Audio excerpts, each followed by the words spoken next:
हरिओम। प्राणायाम क्या है? प्राणायाम किस प्रकार किया जाता है? प्राणायाम से क्या होता है?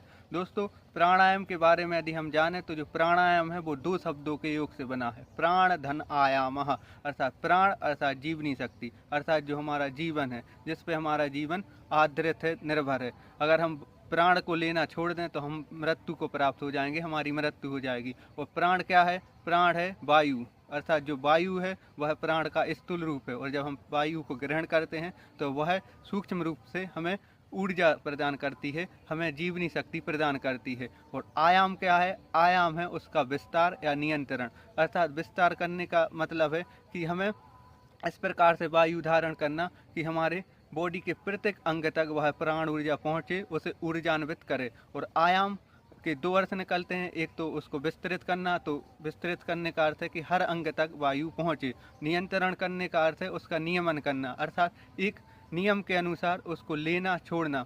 आप देखिए, हम दिन भर में कभी भी अपनी श्वास की क्रिया पर मन को एकाग्र नहीं करते हैं। हम किस प्रकार से श्वास ले रहे हैं, छोड़ रहे हैं, कभी हम उस पर ध्यान नहीं देते। और बल्कि यह जो हमारा श्वास का लेने और छोड़ने का क्रम है वही हमारा जीवन है। यदि हम सही तरीके से श्वास ना लें तो धीरे धीरे हम निर्बल होते जाते हैं और हमारा शरीर निस्तेज होता जाता है, कमज़ोर होता जाता है।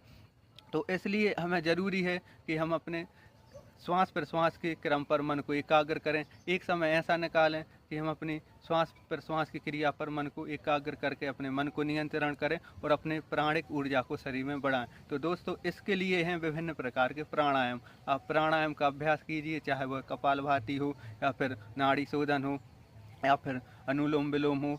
इस प्रकार से विभिन्न प्रकार के प्राणायाम हमारे हटे हुए ग्रंथों में वर्णित हैं। मुख्य रूप से 8 प्रकार के प्राणायाम बताए गए हैं और इनके भी फिर अलग अलग प्रकार के उप प्रकार हैं। तो आप इनका अभ्यास करके अपने शरीर में प्राणिक ऊर्जा को बढ़ा सकते हैं, अपने शरीर को विकार रहित कर सकते हैं। तो इसके बारे में पढ़िए, इनका अध्ययन कीजिए और अपने व्यवहार में इनको उतारिए। यह सभी चीज़ें व्यवहारिक हैं जो हमारे ग्रंथों में वर्णित हैं। तो आप अपने दिनचर्या में इसको शामिल कीजिए और अपने आप को स्वस्थ रखिए। हरिओम।